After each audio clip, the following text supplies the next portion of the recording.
Chapter 1 crimson. বেদনাদায়ক। কত বেদনাদায়ক! আমার মাথাটা খুব ব্যথা করছে।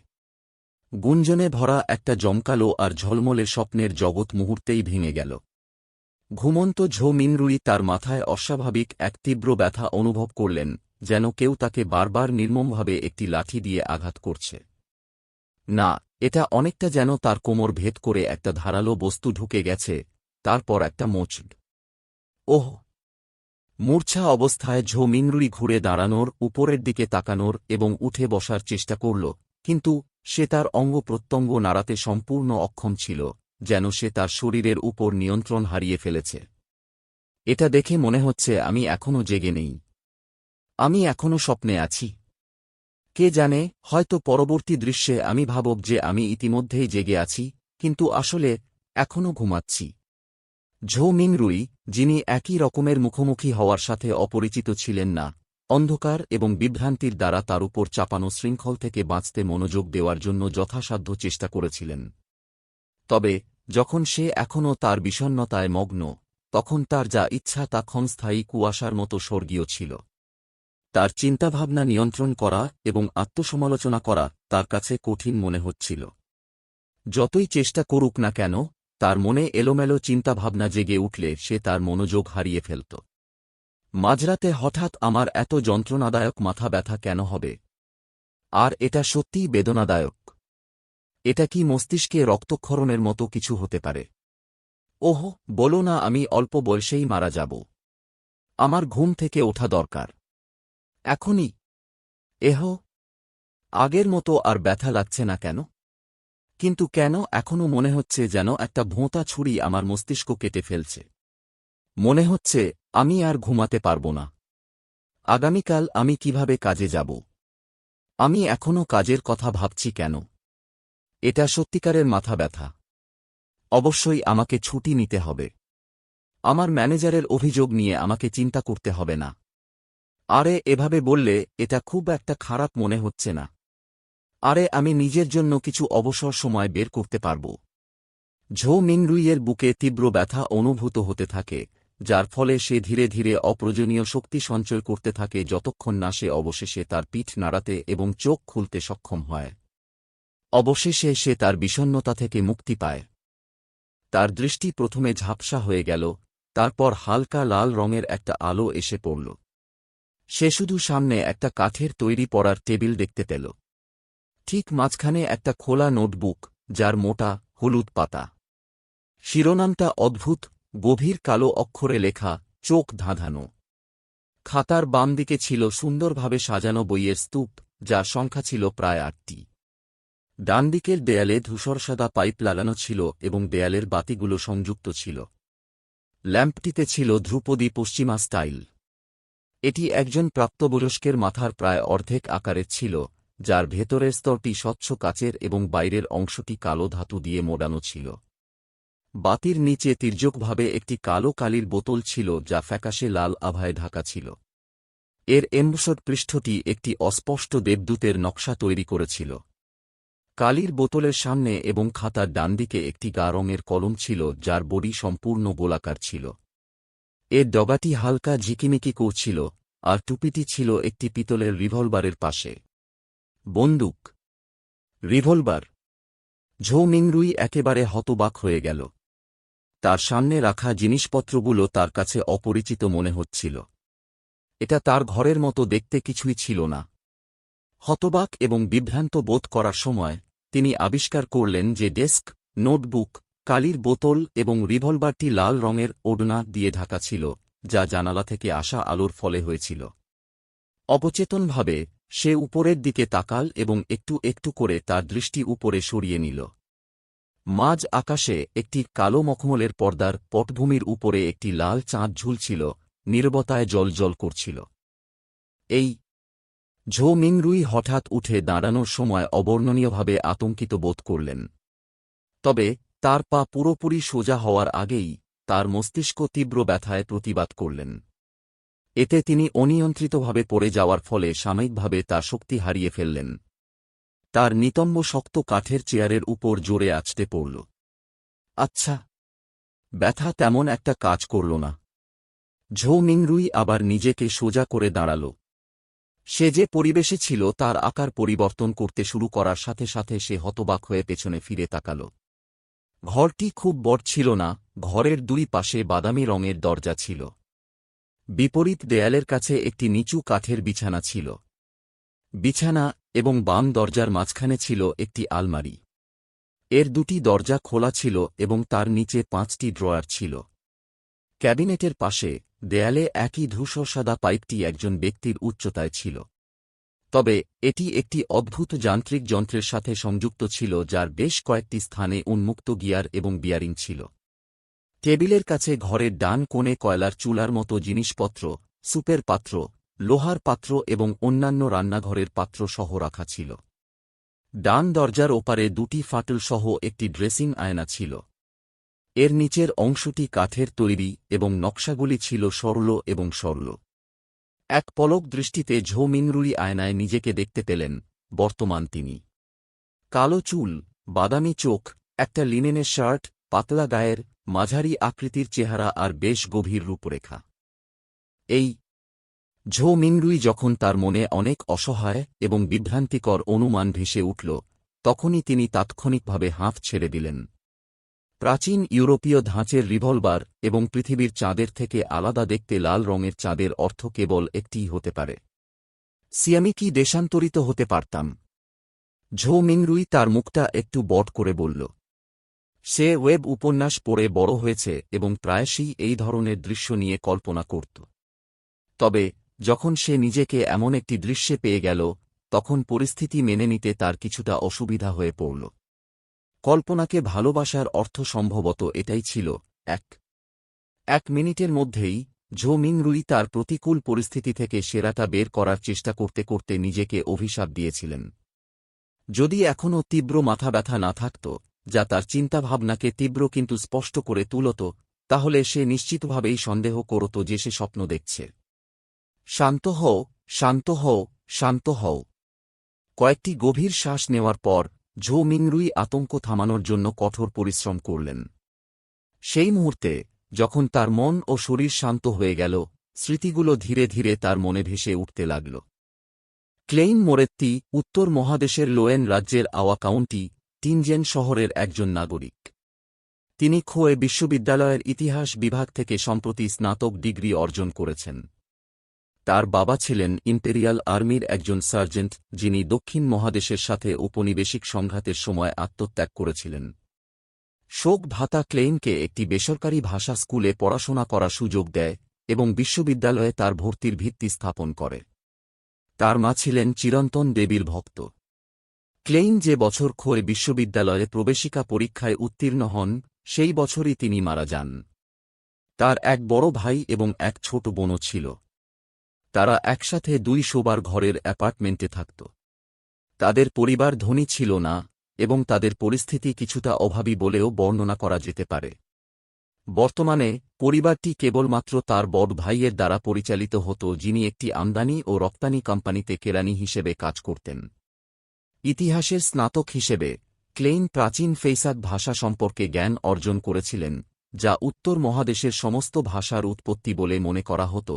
সেই সাথে হার্মিস ভাষাও ছিল, যা প্রায়শই প্রাচীন সমাধিসৌধে এবং বলিদান এবং প্রার্থনার আচার অনুষ্ঠান সম্পর্কিত লেখাগুলিতে দেখা যেত। হার্মিসের ভাষা। ঝৌ মিংরুই যখন তার কম্পিত দাঁত ঘষতে হাত বাড়িয়ে দিল, তখন তার মনটা কেঁপে উঠল। সে খোলা নোটবুকের টেবিলের দিকে তাকাল। সে লক্ষ্য করল যে হলুদ কাগজের লেখাটি অদ্ভুত থেকে ভিনগ্রহীতে পরিণত হয়েছে, তারপর ভিনগ্রহী থেকে পরিচিত কিছুতে পরিণত হয়েছে, তারপর এটি পাঠযোগ্য কিছুতে পরিণত হয়েছে। এটি হার্মিসের ভাষায় লেখা ছিল। কালো কালিতে নিম্নলিখিতটি লেখা ছিল: সবাই মারা যাবে, আমিও। হিস। ঝৌ মিংরুই অবর্ণনীয়ভাবে ভীত বোধ করলেন। তিনি সহজাতভাবেই পিছনে ঝুঁকে পড়লেন, নোটবুক এবং তার লেখার মধ্যে দূরত্ব আরও বাড়ানোর চেষ্টা করলেন। খুব দুর্বল হওয়ায় প্রায় পড়ে যাওয়ার উপক্রম হয়েছিল, কিন্তু টেবিলের ধার ধরে রাখার জন্য সে তার হাত দুটোকে এক ধাক্কায় বাড়িয়ে দিতে সক্ষম হয়। তার মনে হল চারপাশের বাতাস উত্তাল, যেন মৃদু গুঞ্জন শোনা যাচ্ছে। এই অনুভূতিটা ছোটবেলায় বড়দের ভয়াবহ গল্প শোনার মতো। সে মাথা নাড়ল, বিশ্বাস করল সবকিছুই একটা মায়া। ঝো মিংরুই তার ভারসাম্য খুঁজে পেল এবং নিঃশ্বাস নেওয়ার জন্য জোরে জোরে নোটবুক থেকে দৃষ্টি সরিয়ে নিল। এবার তার দৃষ্টি ঝিকিমিকি পিতলের রিভলভারের দিকে পড়ল। হঠাৎ তার মনে একটা প্রশ্ন জাগল। ক্লেইনের পারিবারিক অবস্থা এমন, তারা কিভাবে রিভলভার কেনার টাকা বা উপায় পাবে? ঝো মিংরুই ভ্রু কুঁচকে পারল না। গভীর চিন্তায় মগ্ন, হঠাৎ সে টেবিলের পাশে একটি লাল হাতের ছাপ আবিষ্কার করল। এর রং চাঁদের আলোর চেয়েও গভীর এবং ঘোমটার চেয়েও অনেক ঘন। ওটা ছিল রক্তাক্ত হাতের ছাপ। রক্তাক্ত হাতের ছাপ। ঝো মিংরুই অবচেতনভাবে তার ডান হাতটি উল্টে দিলেন, যেটি টেবিলের ধার ধরে রেখেছিল। নিচে তাকিয়ে তিনি দেখতে পেলেন যে তার হাতের তালু এবং আঙুলগুলি রক্তে ভেজা। একই সাথে তার মাথার ভেতরের যন্ত্রণা অব্যাহত ছিল। যদিও এটি কিছুটা দুর্বল হয়ে পড়েছিল, তবুও এটি অবিরাম চলতে থাকে। আমি কি মাথা ফাটিয়ে ফেলেছি? ঝো মিংরুই আন্দাজ করে ঘুরে দাঁড়াল এবং একটা ফাটা ড্রেসিং আয়নার দিকে এগিয়ে গেল। কয়েক কদম পরে মাঝারি গড়ন এবং বাদামি চোখের একটি কালো চুলের মূর্তি তার সামনে স্পষ্টভাবে উপস্থিত হল। লোকটির প্রতি তার এক স্বতন্ত্র পাণ্ডিত্যপূর্ণ ভাব ছিল। এটা কি আমি? ক্লেইন মোরেত্তি? ঝো মিংরুই মুহূর্তের জন্য হতবাক হয়ে গেলেন। রাতে পর্যাপ্ত আলো না থাকায় তিনি স্পষ্টভাবে কিছু দেখতে পেলেন না। আয়নার সাথে ধাক্কা লাগার মাত্র এক ধাপ দূরে থাকা পর্যন্ত তিনি এগিয়ে গেলেন। লাল রঙের ঘোমটার মতো চাঁদের আলোকে আলোকিত করে সে মাথা ঘুরিয়ে তার কপালের কোণটি পরীক্ষা করল। আয়নায় একটা স্পষ্ট প্রতিচ্ছবি দেখা গেল। তার মন্দিরের চারপাশে পোড়া দাগসহ একটি অদ্ভুত ক্ষত ছিল। ক্ষতের চারপাশে রক্তে রঞ্জিত এবং মস্তিষ্কের রস ধীরে ধীরে ধূসর সাদা রঙের ছোপ। Chapter 2 situation. ক্ষতি, বিশাল ক্ষতি। ঝো মিংরুই এই দৃশ্য দেখে ভয়ে পিছন ফিরে তাকাল। মনে হচ্ছিল যেন আয়নার সামনে থাকা ব্যক্তিটি নিজে নন, বরং একটি শুষ্ক মৃতদেহ। এত ভয়াবহ ক্ষতবিক্ষত একজন মানুষ কিভাবে এখনও বেঁচে থাকতে পারে? সে আবার অবিশ্বাসের ভঙ্গিতে মাথা ঘুরিয়ে অন্যদিকে তাকাল। যদিও সে অনেক দূরে ছিল এবং আলোর ব্যবস্থা কম ছিল, তবুও সে তীক্ষ্ণ ক্ষত এবং গাঢ় লাল রক্তের দাগ দেখতে পাচ্ছিল। এই ঝো মিংরুই নিজেকে শান্ত করার আপ্রাণ চেষ্টা করতে করতে একটা গভীর নিঃশ্বাস ফেলল। সে তার বাম বুকে চাপ দেওয়ার জন্য হাত বাড়িয়ে দিল এবং তার তীব্র হৃদস্পন্দন টের পেল, যা প্রচণ্ড প্রাণশক্তি প্রকাশ করছে। তারপর সে তার উন্মুক্ত ত্বক স্পর্শ করল। সামান্য শীতলতার নিচে উষ্ণতা প্রবাহিত হচ্ছিল। যখন সে বসে পড়ল এবং নিশ্চিত হয়ে নিল যে তার হাঁটু বাঁকতে পারে, ঝো মিংরুই আবার উঠে দাঁড়াল এবং শান্ত হল। কি হচ্ছে? সে ভ্রু কুঁচকে বলল। সে আবারও তার মাথার আঘাতটি গুরুত্ব সহকারে পরীক্ষা করার পরিকল্পনা করল। সে 2 পা এগিয়ে হঠাৎ থেমে গেল। উজ্জ্বল চাঁদের আলো তুলনামূলকভাবে অন্ধকার ছিল, তাই তার গুরুতর পরিদর্শনের জন্য তা যথেষ্ট ছিল না। ঝো মিংরুই যখন মাথা ঘুরিয়ে স্টাডি ডেস্কের ঠিক পাশের দেয়ালে ধূসর সাদা পাইপ এবং ধাতব গ্রিডযুক্ত ল্যাম্পের দিকে তাকালেন, তখন একটি স্মৃতির টুকরো জেগে উঠল। এটি ছিল সেই সময়ের সবচেয়ে সাধারণ গ্যাস বাতি। এর শিখা স্থিতিশীল ছিল এবং এর আলোকসজ্জার ক্ষমতা ছিল চমৎকার। ক্লেইন মোরেত্তির পারিবারিক পরিস্থিতিতে কেরোসিনের বাতি তো স্বপ্নের মতোই ছিল, গ্যাসের বাতি তো দূরের কথা। মোমবাতি ব্যবহার করা তাদের মর্যাদা এবং মর্যাদার জন্য সবচেয়ে উপযুক্ত ছিল। তবে 4 বছর আগে যখন তিনি মধ্যরাতে খো বিশ্ববিদ্যালয়ে ভর্তি হতে গিয়েছিলেন, তখন তার বড় ভাই বেনসন মনে করেছিলেন যে এটি একটি গুরুত্বপূর্ণ বিষয় যার উপর তাদের পরিবারের ভবিষ্যৎ নির্ভর করছে। তাই তিনি ঋণ গ্রহণ করলেও ক্লেইনের জন্য অনুকূল পড়াশোনার পরিবেশ তৈরি করার উপর জোর দিয়েছিলেন। অবশ্যই বেনসন, যিনি শিক্ষিত ছিলেন এবং বেশ কয়েক বছর ধরে কাজ করেছেন, তিনি এমন একজন তাড়াহুড়োকারী ব্যক্তি ছিলেন না যে পরিণতি সম্পর্কে ভাবেননি। তার হাতে বেশ কিছু কৌশল ছিল। তিনি বাড়িওয়ালার সাথে যুক্তি দিয়েছিলেন যে ভবিষ্যতে ভাড়ার সম্ভাবনা বাড়ানোর জন্য গ্যাস পাইপ স্থাপন করে অ্যাপার্টমেন্টের মান বাড়াতে হবে। বাড়িওয়ালা রাজি হয়েছিলেন এবং মৌলিক পরিবর্তনগুলি সম্পন্ন করার জন্য অর্থ প্রদান করেছিলেন। তারপর একটি আমদানি ও রপ্তানি কোম্পানিতে কাজ করা সুবিধা ব্যবহার করে তিনি একটি একেবারে নতুন গ্যাস বাতি কিনেছিলেন যা প্রায় ব্যয়বহুল ছিল। শেষ পর্যন্ত তার যা প্রয়োজন ছিল তা হল তার সঞ্চয় ব্যবহার করা এবং টাকা ধার করার প্রয়োজন হয়নি। স্মৃতির টুকরোটা তার মাথার উপর দিয়ে ভেসে ওঠার পর ঝো মিংরুই ডেস্কে এলেন, যেখানে তিনি পাইপের ভালভ ঘুরিয়ে গ্যাস ল্যাম্পের সুইচটি ঘুরিয়ে দিলেন। ঘর্ষণ থেকে একটা স্ফুলিঙ্গ বেরোল একটা ছিটকে পড়া শব্দের সাথে। ঝো মিংরুইয়ের উপর আলো তেমনটা পড়ল না যেমনটা তিনি আশা করেছিলেন। সে আরও কয়েকবার সুইচটি ঘুরিয়ে দিল, কিন্তু গ্যাসের বাতিটি কেবল জ্বলতে লাগল এবং অন্ধকারই রইল। হুম। হাত সরিয়ে বাম পায়ের পাতায় চাপ দিয়ে ঝো মিংরুই তার স্মৃতির টুকরোগুলো ঘেঁটে কারণ খুঁজতে লাগল। কয়েক সেকেন্ড পরে সে ঘুরে দরজার দিকে এগিয়ে গেল। সে মেশিন ইনস্টলেশনের কাছে পৌঁছাল, যা দেয়ালে একইভাবে লাগানো ছিল এবং এর সাথে ধূসর সাদা পাইপ সংযুক্ত ছিল। এই ছিল একটি গ্যাস মিটার। উন্মুক্ত গিয়ার এবং বিয়ারিং দেখার পর ঝো মিংরুই তার প্যান্টের পকেট থেকে একটি মুদ্রা বের করলেন। এটি গা হলুদ রঙের ছিল এবং এতে ব্রোঞ্জের ঝিকিমিকি ছিল। মুদ্রার সামনের দিকে মুকুটধারী একজন ব্যক্তির প্রতিকৃতি খোদাই করা ছিল এবং পিছনে গমের গুঁড়িতে এক চিহ্ন ছিল।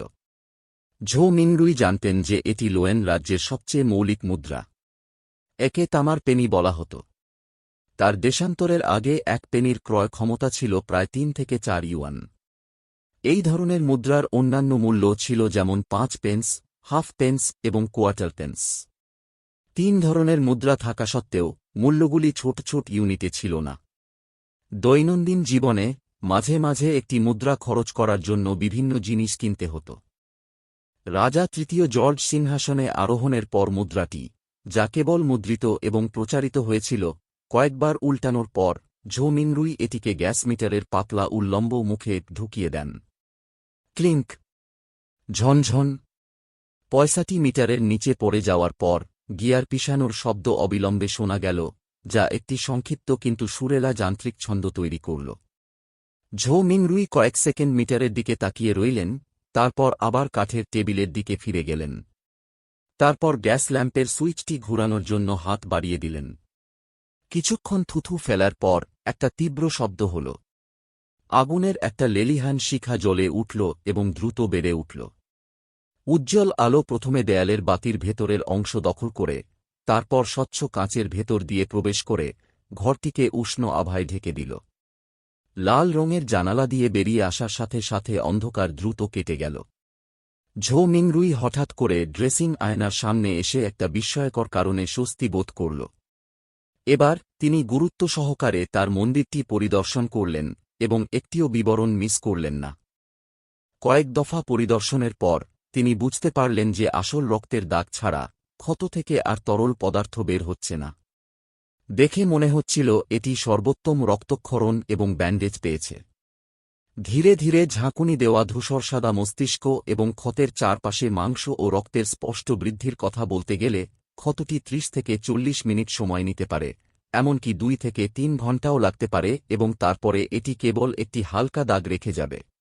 পরিয়ানের ফলে কি পুনরুদ্ধারমূলক প্রভাব পড়ে, ঝো মিংরুই তার মুখের ডান কোণটি কুঁচকে নিঃশব্দে বিড়বিড় করতে করতে বললেন। তারপর সে একটা দীর্ঘ নিঃশ্বাস ফেলল। যাই হোক, সে এখনও বেঁচে ছিল। মন স্থির করার পর সে একটা ড্রয়ার খুলে একটা ছোট্ট সাবানের টুকরো বের করল। আলমারির পাশে ঝুলন্ত একটা পুরনো আর ছেঁড়া তোয়ালে নিয়ে দরজা খুলল। তারপর সে দ্বিতীয় তলার ভাড়াটেদের ভাগ করে নেওয়া পাবলিক বাথরুমে গেল। হ্যাঁ, আমার মাথার রক্তের দাগ মুছে ফেলা উচিত, না হলে আমি অপরাধের দৃশ্যের মতো দেখতে থাকব। নিজেকে ভয় দেখানো ঠিক আছে, কিন্তু যদি আমি আমার বোন মেলিসাকে আগামীকাল সকালে ঘুম থেকে ওঠার সময় ভয় দেখাই, তাহলে বেশ সমস্যা হবে। বাইরের করিডোরটি ছিল ঘন কালো। করিডোরের শেষ প্রান্তের জানালা থেকে আসা লাল চাঁদের আলোর সিলুয়েটগুলি খুব একটা স্পষ্টভাবে ফুটে উঠছিল না। তারা দেখতে একজোড়া দানবীয় চোখ, যা গভীর রাত পর্যন্ত নীরবে জীবিতদের পর্যবেক্ষণ করছে। ঝো মিংরুই তার পা হালকা করে কমিউনিটি বাথরুমের দিকে এগিয়ে গেল, ভয়ে কাঁপতে কাঁপতে। যখন সে ভেতরে ঢুকল, তখন আরও বেশি চাঁদের আলো ছিল, যা তাকে সবকিছু স্পষ্ট দেখতে দিল। ঝো মিংরুই একটি ওয়াশ বেসিনের সামনে দাঁড়িয়ে ট্যাপের নব ঘুরিয়ে দিল। জলের ঝর্নার শব্দ শুনে হঠাৎ তার বাড়িওয়ালা মি ফ্র্যাঙ্কির কথা মনে পড়ল। যেহেতু ভাড়ার মধ্যে জল অন্তর্ভুক্ত ছিল, তাই এই খাটো এবং রোগা ভদ্রলোক, যিনি একটি টপ টুপি, একটি ভেস্ট এবং একটি কালো স্যুট পরেছিলেন, তিনি সর্বদা বাথরুমটি সক্রিয়ভাবে পরীক্ষা করতেন যাতে প্রবাহিত জলের শব্দ লক্ষ্য করা যায়। যদি জল খুব জোরে ঝরে যেত, ফ্রাঙ্কি তার সমস্ত ভদ্র স্বভাব উপেক্ষা করে তার লাঠি উড়িয়ে বাথরুমের দরজায় আঘাত করতেন। ধুর চোর, অপচয়, একটা নির্লজ্জ ব্যাপার। আমি তোমাকে মনে রাখব। যদি আমি আর একবার এমনটা হতে দেখি, তোমার নোংরা লাগেজ নিয়ে ছুটে যাও। আমার কথা মনে রেখো, এটি টিনজেন সিটির সবচেয়ে মূল্যবান অ্যাপার্টমেন্ট। এর চেয়ে দয়ালু বাড়িওয়ালা তুমি আর কোথাও পাবে না, এর মতো চিৎকার করতেন। সেই চিন্তাভাবনাগুলো দূরে সরিয়ে ঝো মিংরুই বারবার তার মুখ থেকে রক্তের দাগ পরিষ্কার করার জন্য একটি ভেজা তোয়ালে ব্যবহার করলেন। বাথরুমের ভাঙা আয়না দিয়ে নিজেকে পরীক্ষা করে এবং নিশ্চিত হয়ে যে কেবল একটি ভয়াবহ ক্ষত এবং ফ্যাকাশে মুখ বাকি ছিল, ঝো মিংরুই আরাম করলেন। তারপর তিনি তার লিনেন শার্টটি খুলে ফেললেন এবং রক্তের দাগ ধুয়ে ফেলতে সাবানের বার ব্যবহার করলেন। সেই মুহূর্তে সে তার ভ্রু কুঁচকে ফেলল এবং একটি সম্ভাব্য সমস্যার কথা মনে পড়ল। ক্ষতটি খুব বেশি ছিল এবং প্রচুর রক্তপাত হয়েছিল। তার শরীর ছাড়াও তার ঘরে সম্ভবত এখনও আঘাতের চিহ্ন ছিল। কয়েক মিনিট পর ঝো মিংরুই তার লিনেন শার্ট পরে ভেজা তোয়ালে নিয়ে দ্রুত তার অ্যাপার্টমেন্টে ফিরে এল। সে প্রথমে ডেস্কের রক্তের হাতের ছাপ মুছে ফেলল এবং তারপর গ্যাস ল্যাম্পের আলো ব্যবহার করে এমন জায়গাগুলি খুঁজতে লাগল যেখানে সে মিস করেছে। সে তৎক্ষণাৎ দেখতে পেল যে ডেস্কের নিচে মেঝেতে প্রচুর পরিমাণে রক্তের ছিটা পড়েছে, আর দেয়ালের বাম দিকে একটি হলুদ বুলেট ছিল। মন্দিরের দিকে রিভলভার তাক করে একটা গুলি ছুঁড়ছ। আগের সূত্রগুলো মিলিয়ে দেখার পর ঝো মিংরুই মোটামুটি ধারণা পেয়ে গেলেন কিভাবে ক্লেইন মারা গেছেন। তার অনুমান যাচাই করার জন্য তার কোনো তাড়াহুড়ো ছিল না, বরং সে গুরুত্ব সহকারে রক্তের দাগ মুছে ফেলল এবং দৃশ্য পরিষ্কার করল। এরপর সে গুলিটি নিয়ে তার ডেস্কের পাশে ফিরে গেল। সে রিভলভারের সিলিন্ডার খুলে ভেতরে গুলি ঢেলে দিল। মোট 5টি রাউন্ড গুলি এবং একটি কার্তুজের খোসা সবই পিতলের মতো উজ্জ্বল ছিল। সত্যিই। ঝো মিংরুই তার সামনের খালি কার্তুজের খোসার দিকে তাকাল এবং মাথা নাড়তে নাড়তে রাউন্ডগুলো আবার সিলিন্ডারে ভরে দিল। সে বাম দিকে তার দৃষ্টি সরিয়ে নিল এবং নোটবুকের কথাগুলো তার উপর পড়ল। সবাই মারা যাবে, আমি সহ। এরপর তার মনে আরও প্রশ্ন জাগল। বন্দুকটা কোথা থেকে এলো? এটা কি আত্মহত্যা ছিল নাকি মিথ্যা আত্মহত্যা? একজন সাধারণ বংশোদ্ভূত ইতিহাস স্নাতক নিজেকে কী ধরনের সমস্যায় ফেলতে পারে? কেন এমন আত্মহত্যার পদ্ধতিতে এত কম রক্তই রয়ে গেল? এর কারণ কি এই যে আমি সময়মতো দেশান্তরিত হয়েছিলাম এবং এর সাথে আরোগ্য লাভও হয়েছিল? কিছুক্ষণ চিন্তা করার পর ঝো মিংরুই আরেকটি লিনেন শার্ট পরে নিলেন। তিনি চেয়ারে বসে আরও গুরুত্বপূর্ণ বিষয় নিয়ে ভাবতে শুরু করলেন। ক্লেইনের অভিজ্ঞতা তখনও তার চিন্তার কারণ ছিল না।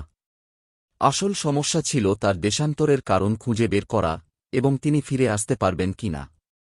তার বাবা মা, আত্মীয় স্বজন, ঘনিষ্ঠ বন্ধু এবং বন্ধুরা, ইন্টারনেটের আকর্ষণীয় জগৎ এবং নানা ধরনের সুস্বাদু খাবার, এইসব কারণেই সে আবার ফিরে আসার ইচ্ছা পোষণ করেছিল।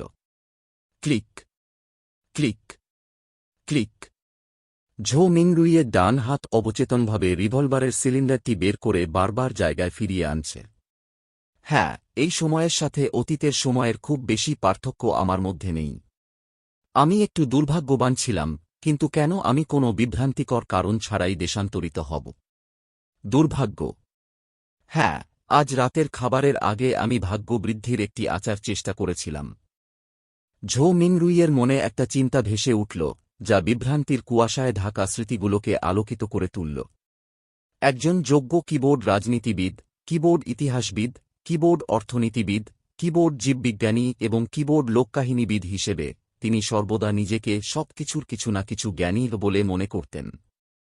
অবশ্যই তার সবচেয়ে ভালো বন্ধু প্রায়শই তাকে সবকিছুর সামান্য কিছু জ্ঞানী বলে উপহাস করত, এবং তাদের মধ্যে একটি ছিল চাইনিজ ভবিষ্যৎবাণী। গত বছর যখন তিনি তার শহর পরিদর্শন করেছিলেন, তখন তিনি একটি পুরনো বইয়ের দোকানে quintessential divination and arcane arts of the Qin and Han dynasty শিরোনামে একটি সুতোয় বাঁধা বই আবিষ্কার করেছিলেন। এটি দেখতে বেশ আকর্ষণীয় ছিল এবং ইন্টারনেটে তার ভঙ্গিমা তৈরিতে সাহায্য করতে পারে, তাই তিনি এটি কিনেছিলেন। দুর্ভাগ্যবশত তার আগ্রহ ক্ষণস্থায়ী ছিল। এটিতে ব্যবহৃত উল্লম্ব লিপিটি পড়ার অভিজ্ঞতাকে ভয়াবহ করে তুলেছিল। তিনি কেবল প্রথম পৃষ্ঠাগুলি উল্টে দিয়েছিলেন এবং তারপর এটি কোণায় ফেলে দিয়েছিলেন। গত মাসে সে বেশ কিছু দুর্ভাগ্যের সম্মুখীন হয়েছিল, তার মোবাইল ফোন হারানো, গ্রাহকদের তাকে প্রতারণা করে পালিয়ে যাওয়া এবং কর্মক্ষেত্রে ভুল। তখনই হঠাৎ তার মনে পড়ে গেল কোয়েন্টেসেন্সিয়াল ডিভিনেশন অ্যান্ড আর্কেন আর্টসের শুরুতে লেখা ভাগ্য বৃদ্ধির আচার। তাছাড়া প্রয়োজনীয়তাগুলি অত্যন্ত সহজ ছিল, কোনো মৌলিক ভিত্তিগত প্রয়োজনীয়তা ছাড়াই। তার যা দরকার ছিল তা হল তার এলাকার প্রধান খাবারের 4টি অংশ সংগ্রহ করে তার ঘরের 4 কোণে রাখা। এগুলো টেবিল এবং আলমারির মতো আসবাবপত্রের উপর রাখা যেত। তারপর ঘরের মাঝখানে দাঁড়িয়ে তাকে ঘড়ির কাঁটার বিপরীতে 4টি ধাপ এগিয়ে একটি বর্গক্ষেত্র তৈরি করতে হয়েছিল। প্রথম ধাপে তাকে আন্তরিকভাবে আশীর্বাদের জন্য স্বর্গ ও পৃথিবীর অমর প্রভু জপ করতে হয়েছিল। দ্বিতীয় ধাপে তাকে নীরবে জপ করতে হয়েছিল, আশীর্বাদের জন্য স্বর্গ ও পৃথিবীর প্রভু। তৃতীয় ধাপটি ছিল আশীর্বাদের জন্য স্বর্গ ও পৃথিবীর মহিমান্বিত স্থপতি, এবং চতুর্থ ধাপটি ছিল আশীর্বাদের জন্য স্বর্গ ও পৃথিবীর যোগ্য স্বর্গীয়। 4টি ধাপ নেওয়ার পর তাকে চোখ বন্ধ করে তার আসল স্থানে 5 মিনিট অপেক্ষা করতে হয়েছিল। তবেই আচারটি সম্পূর্ণ বলে বিবেচিত হবে। যেহেতু এতে তার কোনো টাকা খরচ হয়নি, তাই সে বইটি খুঁজে পেল, যা বলা হয়েছিল তা অনুসরণ করল এবং রাতের খাবারের আগে তা করল। কিন্তু তখন কিছুই ঘটেনি। কে ভেবেছিল যে সে আসলেই মাঝরাতে দেশান্তরিত হবে? স্থানান্তর। একটা স্পষ্ট সম্ভাবনা আছে যে এটা ভাগ্য বৃদ্ধির আচারের কারণে। হ্যাঁ, আমার আগামীকাল এখানে একবার চেষ্টা করে দেখা উচিত। যদি সত্যি এটার কারণে হয়, তাহলে আমার আবার ফিরে আসার সম্ভাবনা আছে। ঝো মিনরুই রিভলভারের সিলিন্ডার নাড়ানো বন্ধ করে হঠাৎ সোজা হয়ে বসলেন। যাই হোক, তাকে একবার চেষ্টা করে দেখতেই হয়েছিল। তাকে হেইল মেরি চেষ্টা করতে হয়েছিল। চ্যাপ্টার 3 মিলিশা। তার পরিকল্পনা নিশ্চিত করার পর ঝো মিনরুই তৎক্ষণাৎ অনুভব করলেন যে তার মানসিক অবস্থা কিছুটা স্থিতিশীল। তার ভয় এবং অস্বস্তি সবই তার মনের এক কোণে ভেসে গেল। কেবল তখনই তার মেজাজ হয়েছিল ক্লেইনের স্মৃতির টুকরোগুলো মনোযোগ সহকারে অধ্যয়ন করার। ঝো মিনরুই অভ্যাসগতভাবে উঠে দাঁড়ালেন, পাইপের ভালভ বন্ধ করে দিলেন। তিনি দেয়ালের বাতিটি ধীরে ধীরে নিভে যেতে দেখলেন, যতক্ষণ না এর শিখা নিভে গেল, এবং আবার বসে পড়লেন।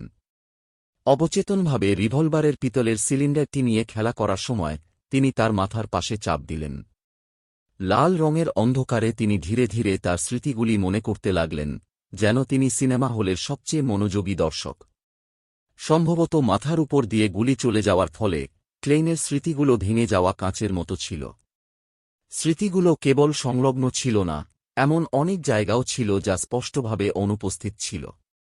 উদাহরণস্বরূপ, তার কাছে থাকা অসাধারণ রিভলভারটি কিভাবে এসেছিল, সে আত্মহত্যা করেছিল কিনা, নাকি তাকে হত্যা করা হয়েছিল, সেই সাথে নোটবুকে লেখা সবাই মারা যাবে আমি সহ শব্দের অর্থ, অথবা ঘটনার 2 দিন আগে সে কোনো অদ্ভুত ঘটনায় অংশ নিয়েছিল কিনা সেই সম্পর্কিত স্মৃতি। এই বিশেষ স্মৃতিগুলো কেবল ছিন্নভিন্নই হয়ে যায়নি, তার কিছু টুকরো ছিল যা হারিয়ে গেছে। এমনকি তার জানা উচিত এমন জ্ঞানের ক্ষেত্রেও একই অবস্থা ছিল। বর্তমান পরিস্থিতির আলোকে ঝো মিনরুই বিশ্বাস করতেন যে ক্লেইন যদি বিশ্ববিদ্যালয়ে ফিরে আসেন, তাহলে তার স্নাতক হওয়ার সম্ভাবনা কম। কয়েকদিন আগে তিনি একটুও বিশ্রাম না নিয়ে ক্যাম্পাস ছেড়ে চলে যাওয়া সত্ত্বেও এটি ঘটেছিল। 2 দিন পর তাকে টিনজেন বিশ্ববিদ্যালয়ের ইতিহাস বিভাগের সাক্ষাৎকারে অংশগ্রহণ করতে হবে। লোয়েন কিংডমের বিশ্ববিদ্যালয়ের স্নাতকদের তাদের আলমা ম্যাটারে থাকার ঐতিহ্য নেই। তার পরামর্শদাতা তাকে টিনজেন বিশ্ববিদ্যালয় এবং ব্যাকলুন্ড বিশ্ববিদ্যালয়ের জন্য একটি সুপারিশপত্র দিয়েছিলেন। জানালা দিয়ে ঝো মিনরুই চুপচাপ পশ্চিমে লাল চাঁদ অস্তমিত হতে দেখছিলেন। চাঁদের ধীরে ধীরে ডুবে যাওয়া অব্যাহত ছিল যতক্ষণ না পূর্ব দিক থেকে মৃদু আলো এসে দিগন্তকে সোনালি রঙে রাঙিয়ে তোলে। সেই মুহূর্তে অ্যাপার্টমেন্টের ভেতরে একটা হট্টগোল শুরু হয়ে গেল। কিছুক্ষণের মধ্যেই পায়ের শব্দ তার দরজার কাছে এসে পৌঁছাল। মেলিসা জেগে আছে? সে সত্যিই সবসময়ের মতোই সময়নিষ্ঠ। ঝো মিনরুই হাসলেন। ক্লেইনের স্মৃতির কারণে মেলিসাকে দেখে তার মনে হয়েছিল যেন সে সত্যিই তার ছোট বোন। তবে আমার কোন ছোট বোন নেই। সে তৎক্ষণাৎ নিজের বিরোধিতা করে ফেলল। মেলিসা বেনসন এবং ক্লেইনের থেকে আলাদা ছিলেন। চার্চ অফ এভারনাইট কর্তৃক পরিচালিত রবিবার স্কুলের ক্লাসগুলিতে তার প্রাথমিক শিক্ষা সম্পন্ন হয়নি। যখন তিনি স্কুলে পড়ার বয়সে পৌঁছান, তখন লোয়েন রাজ্য মৌলিক শিক্ষা আইন প্রণয়ন করে। একটি প্রাথমিক ও মাধ্যমিক শিক্ষা কমিটি প্রতিষ্ঠিত হয় এবং বিশেষভাবে তহবিল প্রদান করা হয়, যার ফলে রাজ্যের শিক্ষায় বিনিয়োগ বৃদ্ধি পায়। 3 বছরেরও কম সময়ের মধ্যে অসংখ্য গির্জা স্কুল অন্তর্ভুক্ত করা হবে এই ধারণার অধীনে ধর্মীয় নিরপেক্ষতার নীতি কঠোরভাবে বজায় রাখার জন্য অনেক সরকারি প্রাথমিক বিদ্যালয় প্রতিষ্ঠিত হয়েছিল। এটি ছিল ঝড়ের দেবতা, চিরন্তন দেবী এবং বাষ্প ও যন্ত্রের দেবতার মধ্যে দ্বন্দ্বে শিক্ষাকে জড়িত করা থেকে বিরত রাখার জন্য। রবিবারের স্কুলের তুলনায় যেখানে সপ্তাহে মাত্র 1 পয়সা খরচ হতো, সেখানে একটি সরকারি প্রাথমিক বিদ্যালয়ের সপ্তাহে 3 পয়সা খরচ বেশ ব্যয়বহুল বলে মনে হয়েছিল। তবে প্রথমটিতে কেবল প্রতি রবিবার শিক্ষা দেওয়া হতো, যেখানে দ্বিতীয়টিতে সপ্তাহে 6 দিন ক্লাস হতো। পরিশেষে দাম এত কম ছিল যে এটি প্রায় বিনামূল্যে ছিল। মেলিসা বেশিরভাগ মেয়ের থেকে আলাদা ছিল। ছোটবেলা থেকেই সে গিয়ার, স্প্রিংস এবং বিয়ারিং এর মতো জিনিসগুলো পছন্দ করত। তার উচ্চাকাঙ্ক্ষা ছিল একজন স্টিম মেকানিক হওয়া। সংস্কৃতির অভাবের কারণে শিক্ষার গুরুত্ব জানতেন এমন বেনসন ক্লেইনের বিশ্ববিদ্যালয় শিক্ষার মতোই তার বোনের স্বপ্নকে সমর্থন করেছিলেন। সর্বোপরি টিনজেন টেকনিক্যাল স্কুলকে কেবল মাধ্যমিক শিক্ষা হিসেবে বিবেচনা করা হতো। আরও জ্ঞানের জন্য তার ভাষা স্কুল বা পাবলিক স্কুলে পড়ার কোনো প্রয়োজন ছিল না। গত বছরের জুলাই মাসে 15 বছর বয়সী মেলিসা তার প্রবেশিকা পরীক্ষায় উত্তীর্ণ হন এবং টিনজেন টেকনিক্যাল স্কুলের স্টিম অ্যান্ড মেশিনারি বিভাগে ছাত্রী হওয়ার স্বপ্ন পূরণ করেন। এর ফলে তার সাপ্তাহিক স্কুল ফি 9 পেন্সে উন্নীত হয়। ইতিমধ্যে দক্ষিণ মহাদেশের পরিস্থিতির কারণে বেনসনের কোম্পানি ক্ষতিগ্রস্ত হয়েছিল। লাভ এবং ব্যবসায়িক লেনদেন উভয় ক্ষেত্রেই ব্যাপক পতন ঘটেছিল। 1/3-এরও বেশি কর্মচারী ছাঁটাই করা হয়েছিল। তার চাকরি টিকিয়ে রাখার জন্য এবং তাদের জীবিকা নির্বাহের জন্য বেনসন কেবল আরও কঠোর কাজ গ্রহণ করতে পারতেন। তাকে আরও ঘন ঘন ওভারটাইম করতে হতো অথবা কঠোর পরিবেশের জায়গায় যেতে হতো। গত কয়েকদিন ধরে তিনি এই কাজেই ব্যস্ত ছিলেন। ক্লেইন তার বড় ভাইয়ের বোঝা ভাগ করে নেওয়ার কথা ভাবেননি এমনটা নয়, বরং একজন সাধারণ মানুষ হিসেবে জন্মগ্রহণ করে এবং একটি গড়পড়তা ভাষা স্কুলে ভর্তি হওয়ার পর বিশ্ববিদ্যালয়ে ভর্তি হওয়ার সময় তিনি অযোগ্যতার তীব্র অনুভূতি অনুভব করেছিলেন। উদাহরণস্বরূপ, উত্তর মহাদেশের সমস্ত ভাষার উৎপত্তিস্থল হিসেবে ফেইসাকের প্রাচীন ভাষা এমন কিছু ছিল যা অভিজাত এবং ধনী শ্রেণীর সমস্ত সন্তানরা অল্প বয়স থেকেই শিখত। বিপরীতে তিনি কেবল বিশ্ববিদ্যালয়ে থাকাকালীনই এর সাথে প্রথম যোগাযোগ করেছিলেন। স্কুল জীবনে তিনি অনেক একই রকমের সমস্যার মুখোমুখি হয়েছিলেন। ক্লেইন প্রায় তার সর্বস্ব ত্যাগ করতেন এবং প্রায়ই রাত পর্যন্ত জেগে থাকতেন এবং খুব ভোরে ঘুম থেকে ওঠার পর অন্যদের সাথে তাল মিলিয়ে যেতেন না, ফলে অবশেষে তিনি গড় ফলাফলের সাথে স্নাতক ডিগ্রি অর্জন করতে সক্ষম হন। ঝো মিংরুইয়ের মনে তার বড় ভাই এবং ছোট বোনের স্মৃতিগুলো তখনও জেগেছিল যতক্ষণ না সে দরজার হাতড় খুলে দেয়। তখনই সে ঝট করে জেগে ওঠে এবং মনে পড়ে যে তার হাতে একটি রিভলভার ছিল। এটি একটি আধানিয়ন্ত্রিত আইটেম ছিল। এটা শিশুদের ভয় দেখাবে। আর আমার মাথায় এখনও ক্ষত আছে। মেলিসা যে কোনো মুহূর্তে আসার সাথে সাথে ঝো মিংরুই তার মাথার উপর চাপ দিল এবং তাড়াহুড়ো করে ডেস্কের ড্রয়ারটি খুলে রিভলভারটি ভেতরে ছুঁড়ে মারল এবং তারপর জোরে কি হল হট্টগোল শুনে মেলিসা কৌতূহলী দৃষ্টিতে তাকাল।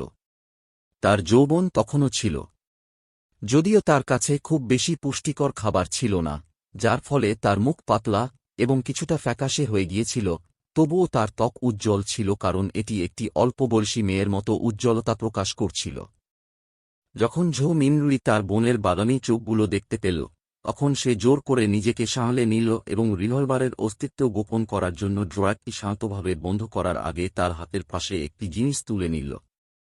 সে তার অন্য হাতটি তার মাথার উপর রাখল, যার গঠন নিশ্চিত করে যে তার ক্ষত ইতিমধ্যেই সেরে গেছে। সে একটা রূপালী লতাপাতার পকেট ঘড়ি বের করে উপরের অংশটা আলতো করে টিপল, যার ফলে ঘড়ির কভারটা উল্টে গেল। এটি ছিল ভাইবোনদের বাবার ছবি। এটি ছিল ইম্পেরিয়াল আর্মি সার্জেন্টের রেখে যাওয়া সবচেয়ে মূল্যবান জিনিস, কিন্তু এটি একটি ব্যবহৃত জিনিস ছিল। সাম্প্রতিক বছরগুলিতে এটি প্রায়শই সময়ে সময়ে খারাপ হয়ে যেত, যদিও তিনি এটি মেরামত করার জন্য একজন ঘড়ির মিস্ত্রি নিয়োগ করেছিলেন। এটি বেনসনকে অনেকবার বিব্রত করেছিল, যিনি তার মর্যাদা বৃদ্ধির জন্য এটি তার সাথে আনতে উপভোগ করেছিলেন, তাই শেষ পর্যন্ত এটি বাড়িতে ফেলে দেওয়া হয়েছিল। এটা বলাই বাহুল্য যে মেলিসার হয়তো যন্ত্রপাতিতে প্রতিভা ছিল। ঘড়ির পিছনের নীতিগুলি বোঝার পর সে তার টেকনিক্যাল স্কুল থেকে সরঞ্জামগুলি ধার করে পকেট ঘড়িটি ব্যবহার করে। সম্প্রতি সে দাবি করেছে যে সে এটি ঠিক করেছে। ঝৌ মিংরুই ঘড়ির খোলা কভারের দিকে তাকিয়ে দেখলেন যে দ্বিতীয় হাতটি নড়ছে না। অবচেতনভাবে সে পকেট ঘড়িটি ঘুরানোর জন্য উপরের ডায়ালটি মোচড় দিল। তবে কয়েকবার ঘুরিয়ে দেওয়ার পরেও সে টানটান স্প্রিংসের শব্দ শুনতে পেল না। দ্বিতীয় হাতটি স্থিরই রইল। মনে হচ্ছে আবার ভেঙে গেছে। সে তার বোনের দিকে তাকাল। আলোচনার বিষয় খুঁজে বের করার চেষ্টা করছি।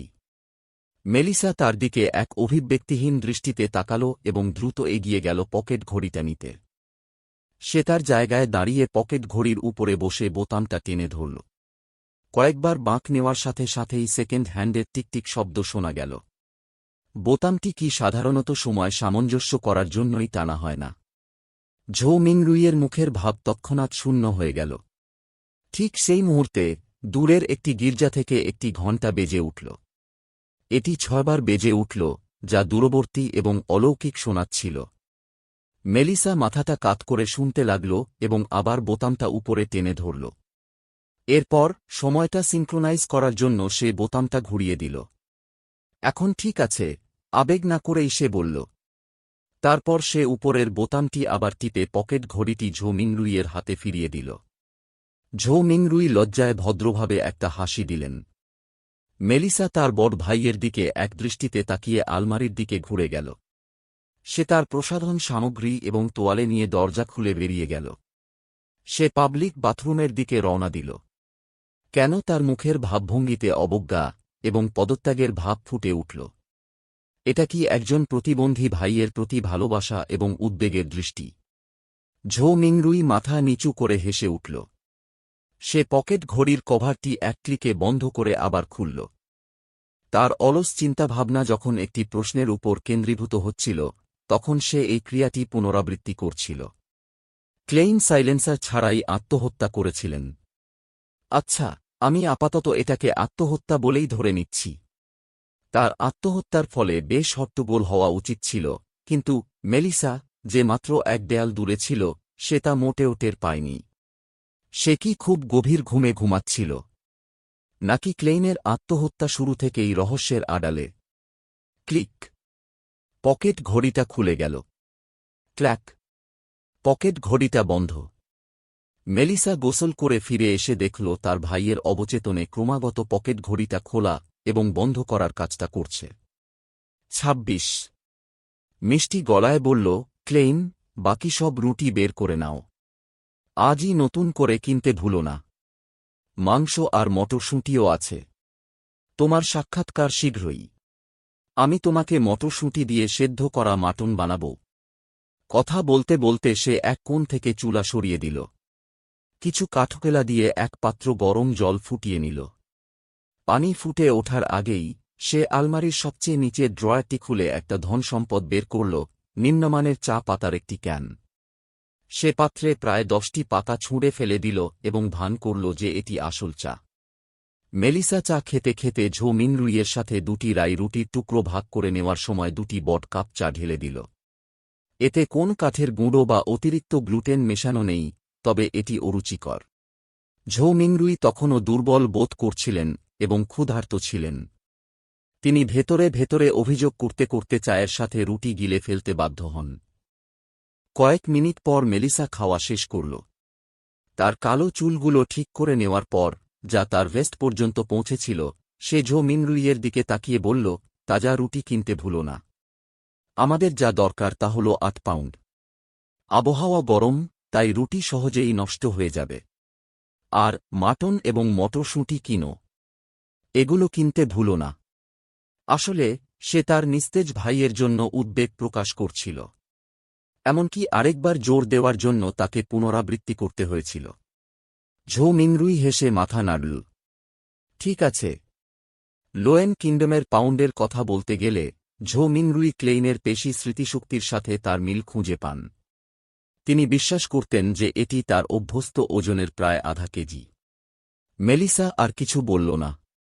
সে উঠে দাঁড়িয়ে এলাকাটা গুছিয়ে নিল। দুপুরের খাবারের জন্য শেষ রুটিটা গুছিয়ে নেওয়ার পর সে তার মায়ের রেখে যাওয়া একটা ছেঁড়া ওড়না টুপি পরল, তার বই আর স্টেশনারি বহন করার জন্য ব্যবহৃত একটা নিজের তৈরি ব্যাগ তুলে নিল এবং চলে যাওয়ার জন্য প্রস্তুত হল। রবিবার ছিল না, তাই তার পুরো একদিন ক্লাস করার ছিল। তাদের অ্যাপার্টমেন্ট থেকে টিনজেন টেকনিক্যাল স্কুলে হেঁটে যেতে হয়েছিল প্রায় 50 মিনিট। শহরে 4 পেন্স এবং শহরের উপকণ্ঠে 6 পেন্সের মধ্যে প্রতি কিলোমিটারে 1 পেন্সের দামে পাবলিক ঘোড়ার গাড়ি চলাচল করত। টাকা বাঁচানোর জন্য মেলিসা সময়ের আগে চলে যেত এবং হেঁটে স্কুলে যেত। প্রধান দরজা খোলার কিছুক্ষণ পর সে তার পায়ের কাছে থেমে গেল এবং তার শরীর অর্ধেক ঘুরিয়ে বলল, ক্লেইন, খুব বেশি মাটন বা মটর কিনবে না। বেনসন রবিবার ফিরে আসতে পারে। ওহো, এবং মনে রেখো আমাদের মাত্র 8 পাউন্ড রুটি দরকার।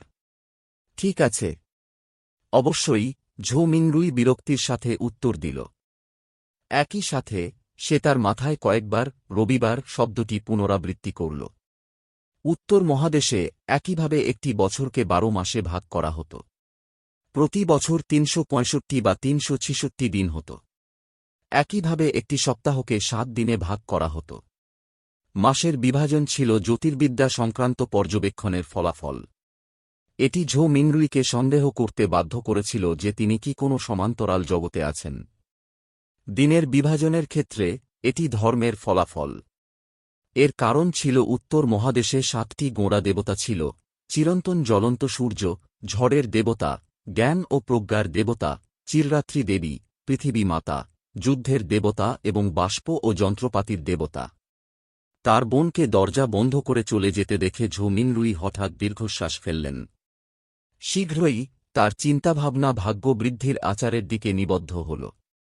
দুঃখিত, আমি সত্যিই বাড়ি ফিরতে চাই। Chapter 4 divination. চেয়ারে ফিরে এসে সে আবার দূরের ক্যাথেড্রালের ঘণ্টাধ্বনি শুনতে পেল। ঝো মিংরুই ধীরে ধীরে উঠে দাঁড়ানোর আগে এটি 7 বার চলতে থাকে। সে আলমারির সামনে গিয়ে তার কাপড় বের করে। কালো রঙের জ্যাকেট, ম্যাচিং স্যুট, পায়ে শক্ত করে আটকে থাকা ট্রাউজার, অর্ধেক করে রাখা টুপি এবং তার মৃদু পাণ্ডিত্যপূর্ণ ভাব দেখে ঝো মিংরুইকে মনে হচ্ছিল যেন তিনি ভিক্টোরিয়ান যুগের একটি ইংরেজি নাটক দেখছেন। হঠাৎ সে মৃদু বিড়বিড় করে মাথা নাড়ল, একটা বিদ্রুপাত্মক হাসি দিয়ে বলল, আমি সাক্ষাৎকারে যাচ্ছি না। আমি শুধু আমার ভাগ্য বৃদ্ধির অনুষ্ঠানের প্রস্তুতির জন্য কিছু উপকরণ কিনছি। ক্লেইন তার আসন্ন সাক্ষাৎকার নিয়ে এতটাই চিন্তিত ছিলেন যে এটি সহজাত হয়ে ওঠে। যখন তিনি যথেষ্ট মনোযোগী ছিলেন না, তখন তিনি অভ্যাসগতভাবে তার একমাত্র উপযুক্ত পোশাক পরতেন। নিঃশ্বাস নেওয়ার পর ঝো মিংরুই তার স্যুট এবং ভেস্ট খুলে বাদামি হলুদ রঙের কোট পরে নিলেন। একই রঙের গোলাকার প্রান্তযুক্ত একটি ফেল্ট টুপিও পরে নিলেন। পোশাক পরে সে বিছানার পাশে হেঁটে গেল এবং একটি চৌকো কুশন তুলে নিল। নিচের একটি অস্পষ্ট গর্তে হাত বাড়িয়ে চারপাশে ঘুরতে ঘুরতে একটি মধ্যবর্তী স্তর খুঁজে পেল।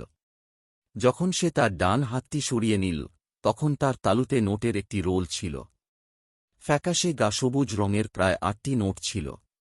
এই মুহূর্তে বেনসনের যত টাকা ছিল তার সবই ছিল এই টাকা। এমনকি পরবর্তী 3 দিনের জীবনযাত্রার খরচও এতে অন্তর্ভুক্ত ছিল। এর মধ্যে 2টি ছিল 5 টাকার নোট এবং বাকিগুলি ছিল ব্যবস্থায়। সোলি দ্বিতীয় স্থানে ছিল। এটি প্রাচীন রৌপ্য মুদ্রা থেকে উদ্ভূত হয়েছিল। একটি সোলি 12টি তামার পেন্সের সমতুল্য ছিল। তাদের 1 এবং 5টি সোলি মূল্যের মুদ্রা ছিল। মুদ্রা ব্যবস্থার শীর্ষে ছিল সোনার পাউন্ড। এগুলিও কাগজভিত্তিক ছিল, কিন্তু সোনার দ্বারা গ্যারান্টিযুক্ত ছিল এবং সরাসরি খাঁজ দেওয়া হতো। 1 সোনার পাউন্ড 20টি সোলির সমতুল্য ছিল। তাদের 1, 5 এবং 10 সোনার পাউন্ডের মূল্য ছিল। ঝো মিংরুই একটা চিরকুট ছড়িয়ে দিলেন এবং ক্ষীণ অনন্য কালির একটা গন্ধ পেলেন। এটা ছিল টাকার গন্ধ।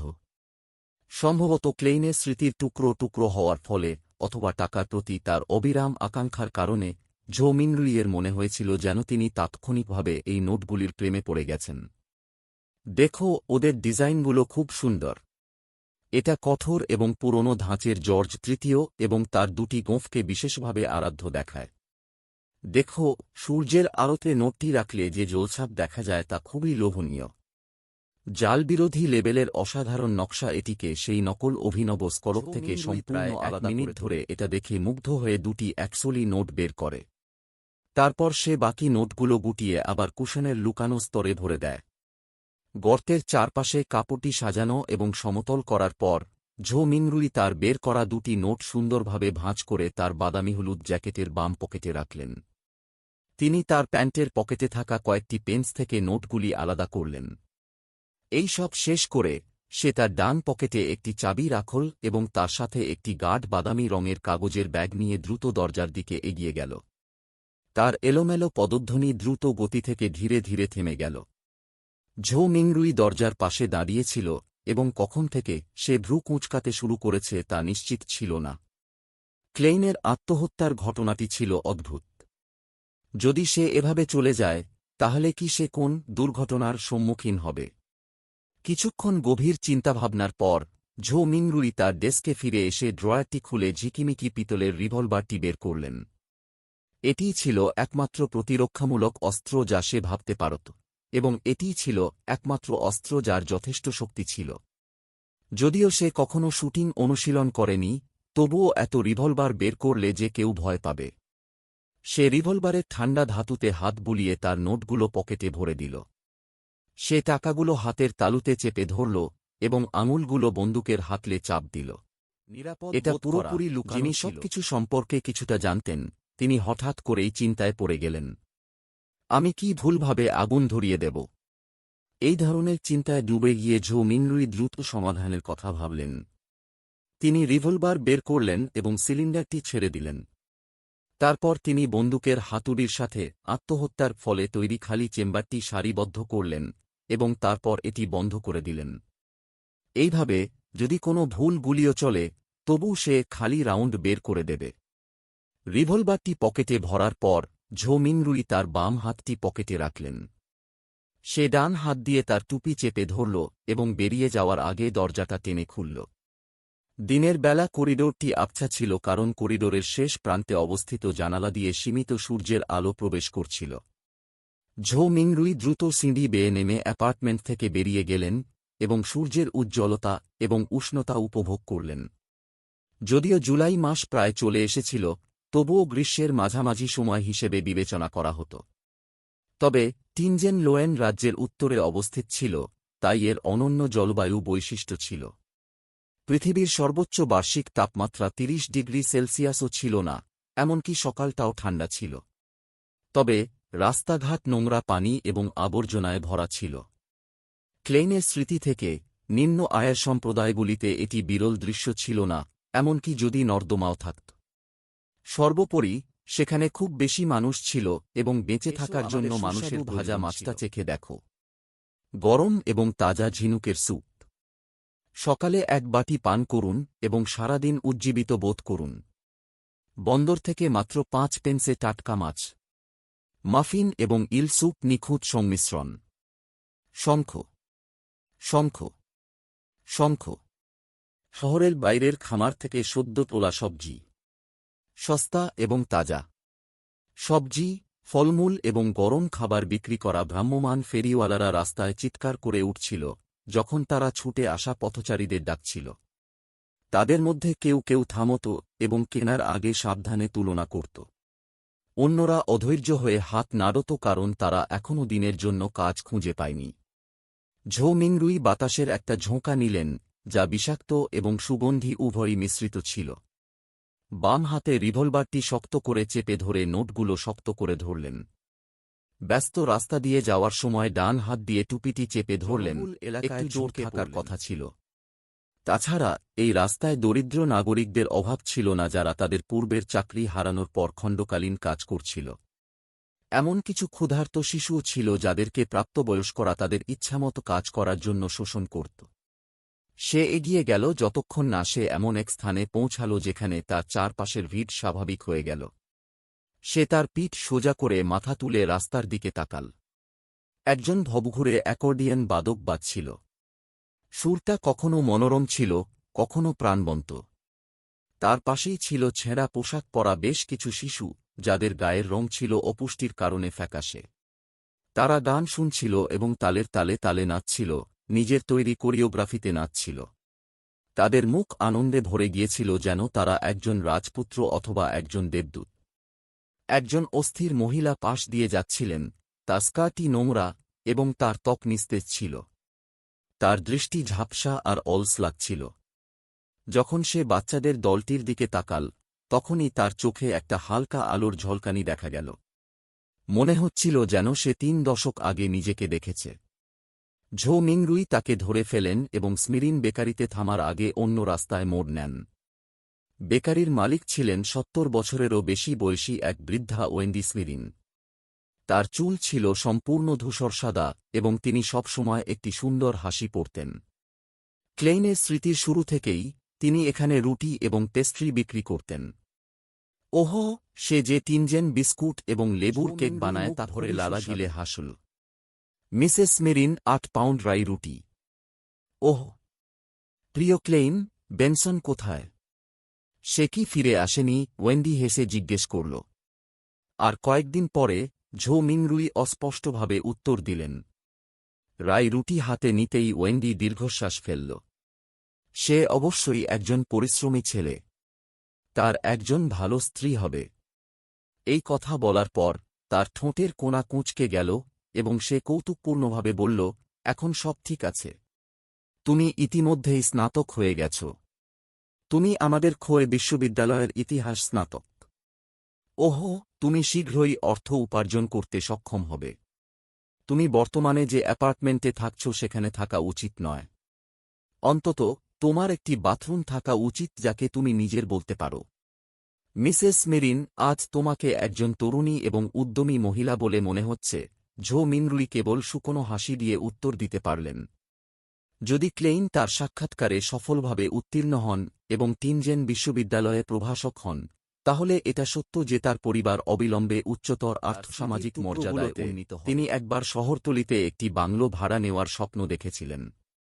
৫ বা ৬টি ঘর, ২টি বাথরুম, উপরে একটি বিশাল বারান্দা, ২টি ঘর, একটি ডাইনিং রুম, একটি লিভিং রুম, একটি রান্নাঘর, একটি বাথরুম এবং প্রথম তলায় একটি ভূগর্ভস্থ স্টোরেজ রুম থাকবে। এটা কোন স্বপ্ন ছিল না। টিনজেন বিশ্ববিদ্যালয়ের একজন প্রবেশনরত প্রভাষকেরও সাপ্তাহিক বেতন ২ সোনার পাউন্ড হবে। প্রবেশনকালীন সময়ের পরে বেতন ৩ সোনার পাউন্ড এবং ১০ সলিতে উন্নীত করা হবে। এটা জানা উচিত ছিল যে এত বছর ধরে কাজ করার পরেও ক্লেইনের ভাই বেনসনের সাপ্তাহিক বেতন ছিল মাত্র ১ পাউন্ড এবং ১০ সলি। একটি কারখানার সাধারণ শ্রমিকরা ১ পাউন্ড বা সর্বোচ্চ একটু বেশিও পেতেন না। এবং একটি বাংলোর ভাড়া ছিল প্রায় ১৯ সলি থেকে ১ পাউন্ড এবং ১৮ সলি। এই হল ৩ থেকে ৪ হাজার ইউয়ান আয় করা আর মাসে ১৪ থেকে ১৫,০০০ ইউয়ান আয় করার মধ্যে পার্থক্য। ঝো মিংরুই নিজের মনে বিড়বিড় করে বলল।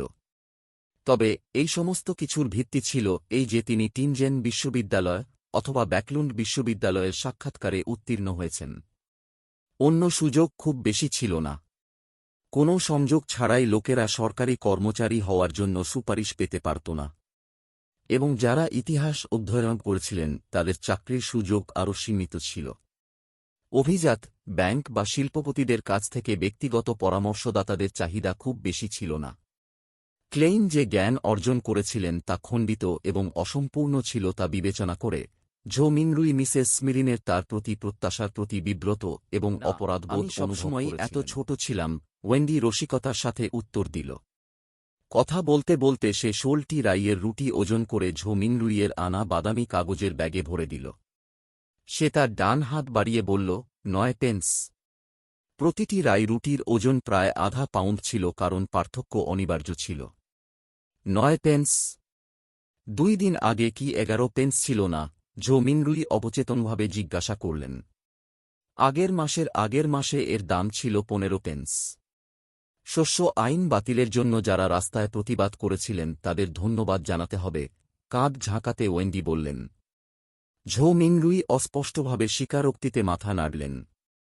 এই বিষয়ে ক্লেইনের স্মৃতি অসম্পূর্ণ ছিল। তিনি কেবল মনে রেখেছিলেন যে শস্য আইনের মূল নীতি ছিল দেশীয় কৃষি পণ্যের দাম রক্ষা করা।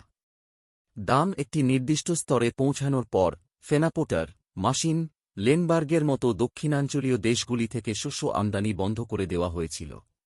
মানুষ কেন এই আইনের প্রতিবাদ করবে? বেশি কিছু না বলে ঝো মিংরুই ভয় পেয়ে যে সে হয়তো রিভলভারটি বের করে ফেলবে, সাবধানে তার নোটগুলি বের করে মিসেস মিরিনের হাতে দিল। তাকে 3টি তামার পেন্স দেওয়া হয়। সেগুলো তার প্যান্টের পকেটে ভরে সে রুটি ভর্তি কাগজের ব্যাগটি নিয়ে রাস্তার ওপারে লেটুস অ্যান্ড মিট বাজারের দিকে রওনা দিল। সে তার বোনের পরামর্শে তৈরি মটরশুঁটি দিয়ে ভাজা মাংসের জন্য কঠোর এবং ড্যাফোডিল স্ট্রিটের সংযোগস্থলে একটি পৌর চত্বর ছিল। সেখানে অনেক তাঁবু খাটানো ছিল এবং অদ্ভুত এবং মজার পোশাক পরা জোকাররা লিফলেট বিতরণ করছিল। আগামীকাল রাতে একটা সার্কাস অনুষ্ঠান আছে। ঝো মিংরুই অন্যদের হাতে থাকা লিফলেটগুলোর দিকে তাকাল, নিঃশ্বাসের সাথে সেগুলোর বিষয়বস্তু পড়ছিল।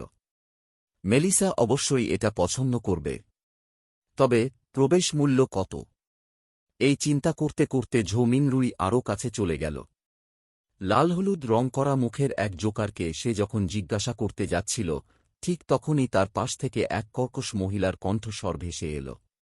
তুমি কি ভবিষ্যৎবাণী করার চেষ্টা করতে চাও?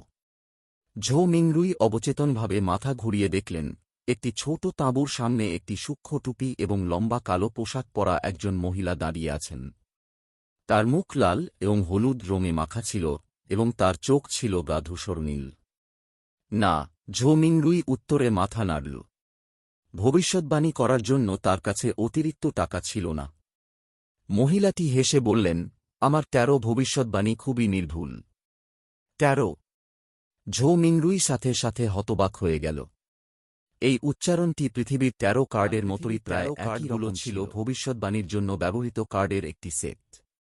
তাদের শুধু গ্রাফিক্স ছিল যা বিভিন্ন অশুভ সংকেতের প্রতিনিধিত্ব করত। অপেক্ষা করো। হঠাৎ করেই তার মনে পড়ল এই পৃথিবীতে 13 ভবিষ্যৎবাণীর উৎপত্তি। এটি 7টি গোঁড়া দেবতা থেকে উদ্ভূত হয়নি এবং এটি কোনো প্রাচীন উত্তরাধিকারও ছিল না।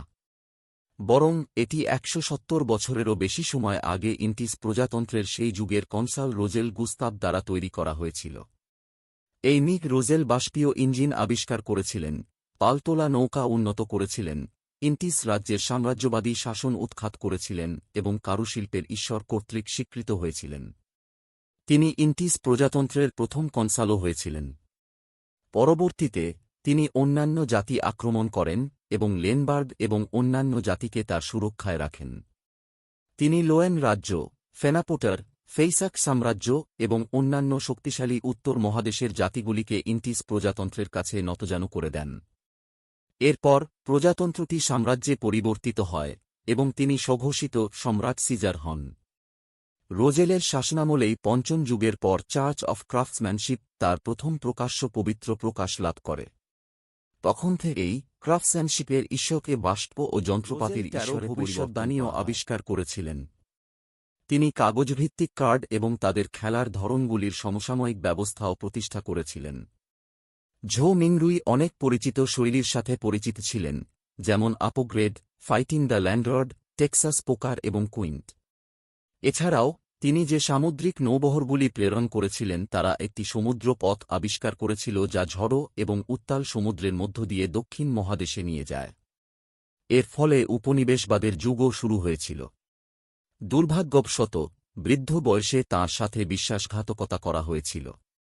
পঞ্চম যুগের 1198 সালে তিনি Church of the Eternal Blazing Sun, প্রাক্তন ইন্টিস রাজপরিবার, সৌরন পরিবার এবং অন্যান্য অভিজাতদের সম্মিলিত বাহিনী দ্বারা নিহত হন।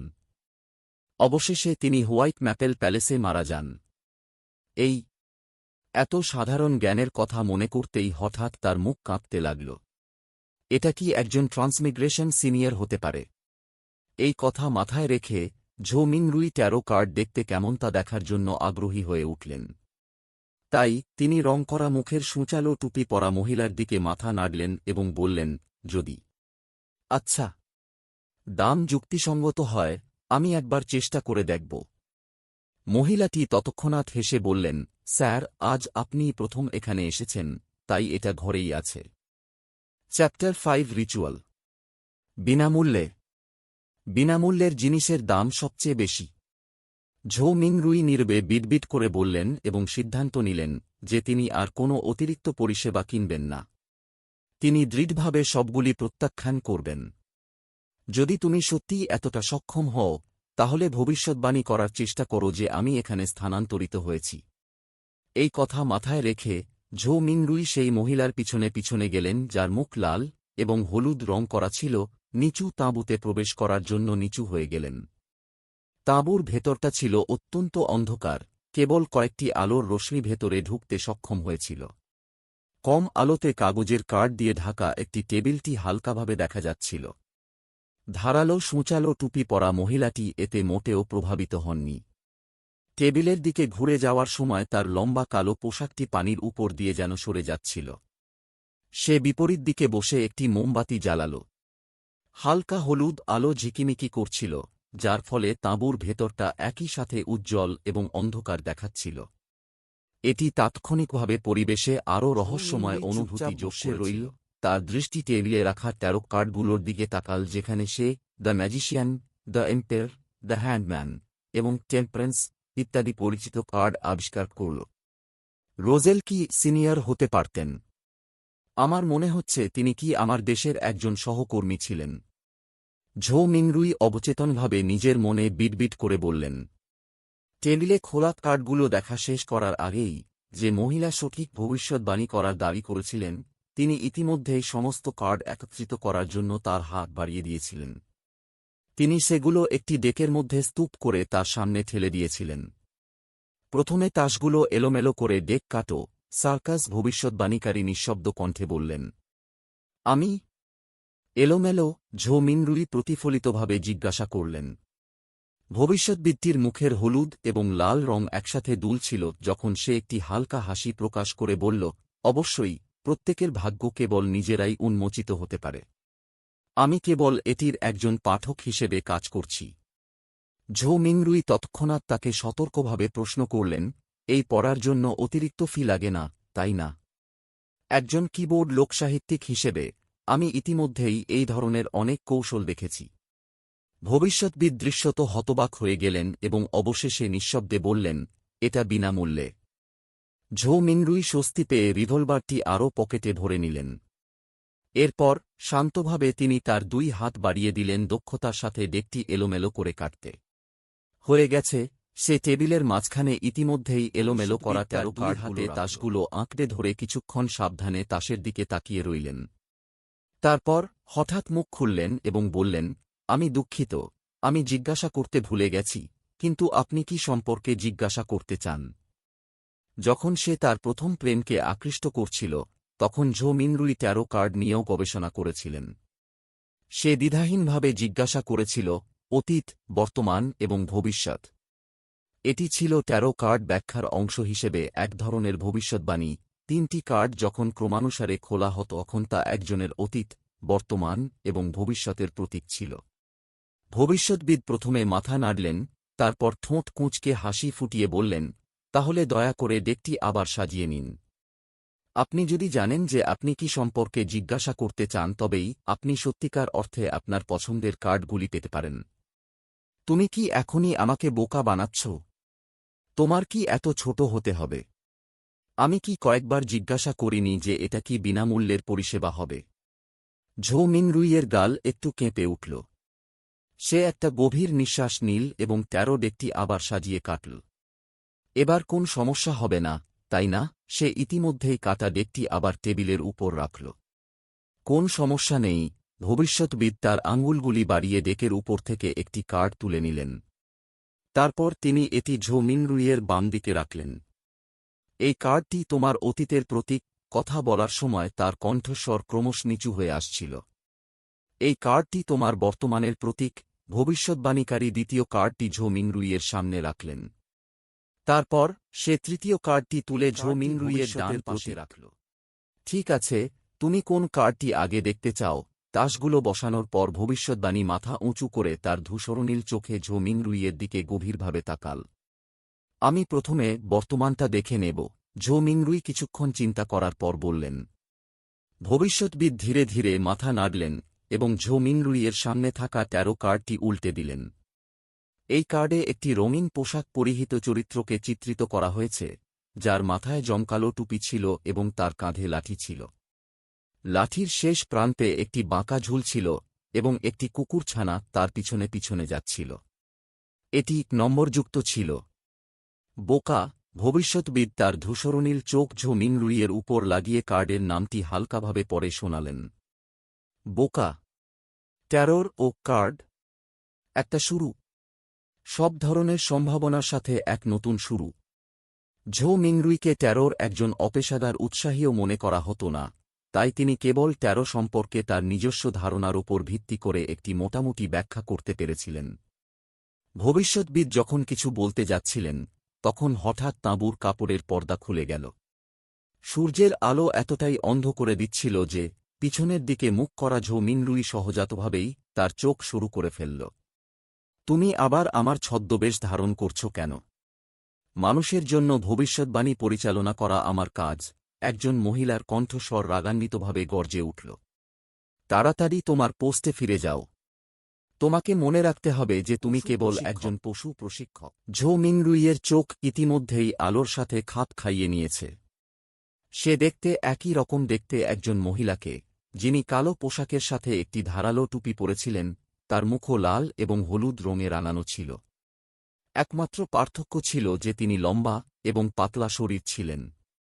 তার সামনে বসা মহিলাটি তৎক্ষণাৎ উঠে দাঁড়ালেন এবং অসন্তুষ্ট স্বরে বললেন, কিছু মনে করবেন না, আমি কেবল এটি করতে পছন্দ করি। কিন্তু আমি বলতে চাই, আমার ভবিষ্যদ্বাণী এবং ব্যাখ্যা কখনো কখনো সত্যিই সঠিক হতে পারে। আমি সত্যিই বলছি। সে কথা বলল এবং টেবিলের পাশ থেকে ঘুরে বেড়ানোর জন্য তার পোশাকটি তুলে দ্রুত তাঁবু থেকে দূরে সরে গেল। স্যার, আপনি কি চান আমি আপনার কার্ডের ব্যাখ্যা করি? আসল ভবিষ্যদ্বাণীকারী ঝো মিংরুইয়ের দিকে তাকিয়ে হেসে জিজ্ঞাসা করলেন। ঝো মিংরুইয়ের ঠোঁট কাঁপতে কাঁপতে আন্তরিকভাবে জিজ্ঞাসা করলেন, এটা কি বিনামূল্যে? না, আসল ভবিষ্যৎবিদ উত্তর দিলেন। তাহলে ভুলে যাও। ঝো মিংরুই তার হাত পিছনে টেনে পকেটে রাখল। সে তার রিভলভার এবং টাকা ধরে আবার ঝুঁকে তাঁবু থেকে বেরিয়ে গেল। সে কি আসলেই একজন পশু প্রশিক্ষককে তার ভবিষ্যদ্বাণী হিসেবে রেখেছিল? একজন পশু প্রশিক্ষক যিনি ভবিষ্যৎবিদ হতে চাননি, তিনি কি একজন ভালো জোকার ছিলেন না? ঝো মিংরুই খুব দ্রুত এই বিষয়টি পেছনে ফেলে দেন। তিনি লেটস অ্যান্ড মিট বাজারে ৭ পেন্স খরচ করে ১ পাউন্ড অতটা ভালো না হওয়া মাটন কিনেন। তারপর তিনি কিছু নরম মোটা বিন, বাঁধাকপি, পেঁয়াজ, আলু এবং অন্যান্য জিনিসও কিনেন। আগে কেনা রুটির সাথে তিনি মোট ২৫টি তামার পেন্স খরচ করেন, যা ২টি সোলি এবং ১ পেন্সে রূপান্তরিত হয়। খরচ করার জন্য আসলেই যথেষ্ট পরিমাণ নেই। বেচারা বেনসন।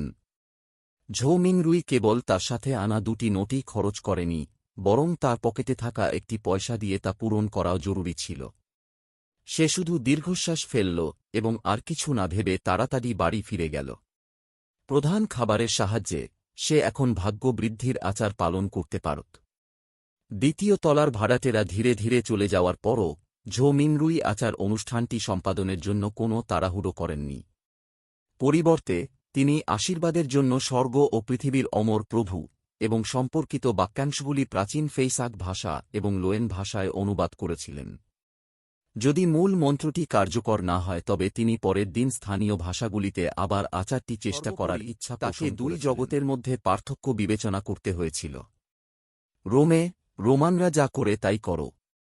হার্মিসের উৎসর্গীকৃত একটি প্রাচীন ধর্মীয় প্রার্থনায় এটি অনুবাদ করার ক্ষেত্রে ঝো মিংরুইয়ের শব্দভাণ্ডারের অভাবের কারণে এটি সম্পূর্ণ করতে অসুবিধা হয়েছিল। সবকিছু প্রস্তুত করার পর অবশেষে সে ৪টি রাই রুটি বের করে আনল।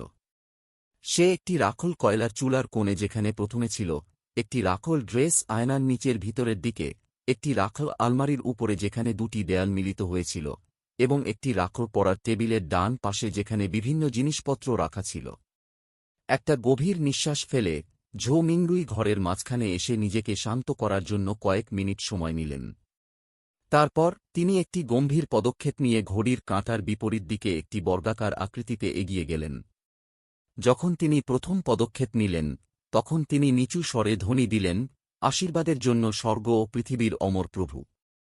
দ্বিতীয় ধাপে তিনি আন্তরিকভাবে জপ করলেন, আশীর্বাদের জন্য স্বর্গ ও পৃথিবীর স্বর্গরাজ্য।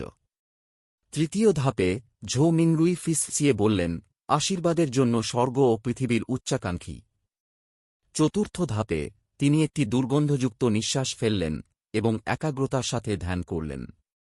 আশীর্বাদের জন্য স্বর্গ ও পৃথিবীর যোগ্য স্বর্গীয়।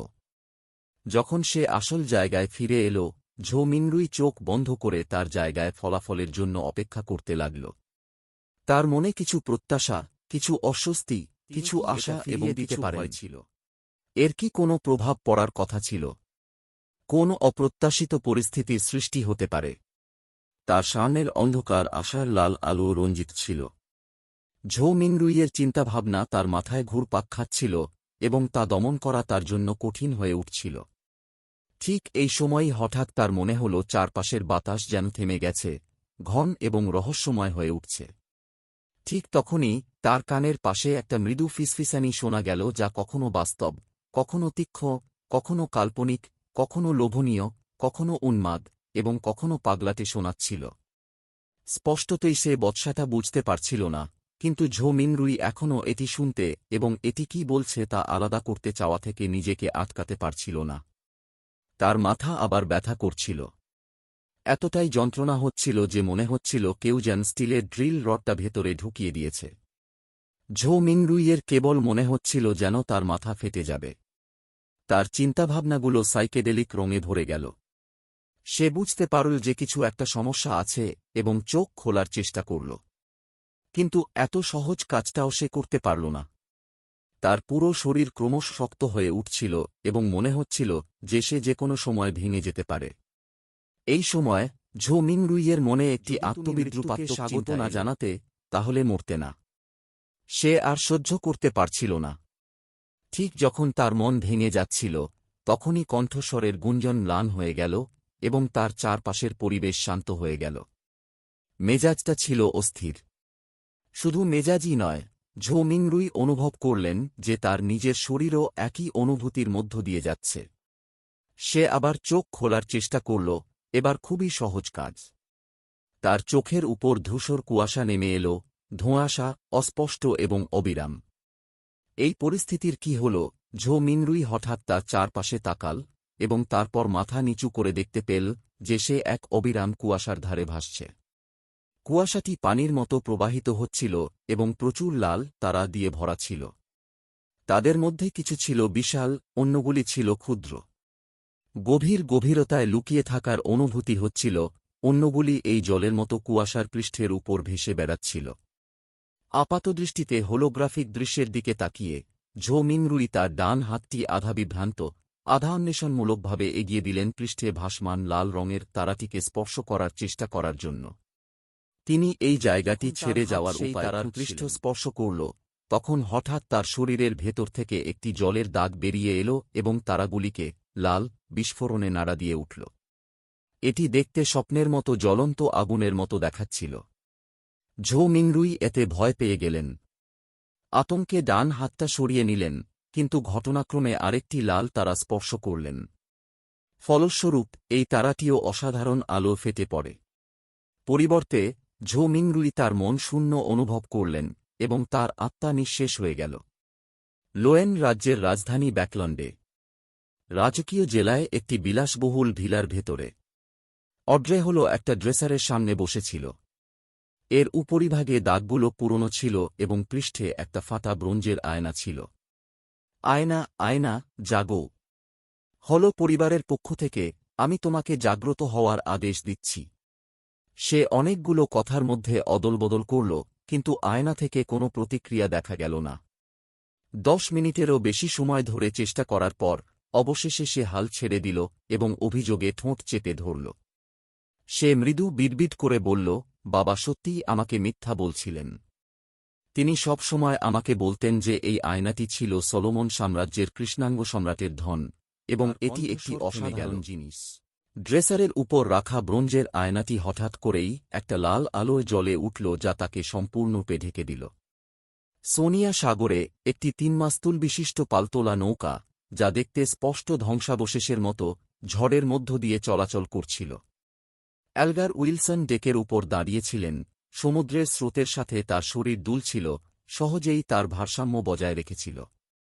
তার পরনে ছিল বিদ্যুৎ চমকানো সূচিকর্ম করা একটি পোশাক, আর হাতে ছিল অদ্ভুত আকৃতির একটি কাচের বোতল। বোতলের ভেতরে মাঝে মাঝে বুদবুদ উড়ে বেড়াত, মাঝে মাঝে তুষারপাত তুষারে পরিণত হতো, আর মাঝে মাঝে ঝোড়ো বাতাসের চিহ্ন দেখা যেত।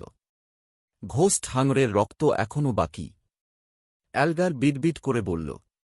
তারপর এই মুহূর্তে কাচের বোতল এবং তার হাতের তালুর পৃষ্ঠের মাঝখানে একটি লাল রঙের বিস্ফোরণ দেখা দিল। মুহূর্তের মধ্যে এটি আশেপাশের পরিবেশকেও গ্রাস করে ফেলল। ধূসর কুয়াশার মধ্যে অড্রে হল তার দৃষ্টিশক্তি ফিরে পেল।